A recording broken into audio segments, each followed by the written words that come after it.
Τι σχέση έχει ένα ζώο των άνδεων με το business coaching και το marketing? Η αλήθεια είναι ότι το λάμα είναι το απόλυτο σύμβολο αυτού που πρεσβεύει σαν άνθρωπος.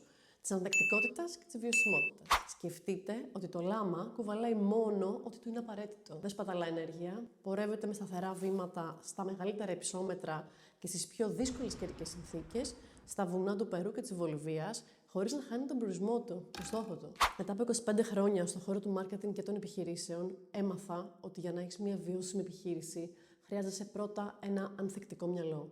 Αυτό ακριβώς κάνουμε και στη Lama Coaching.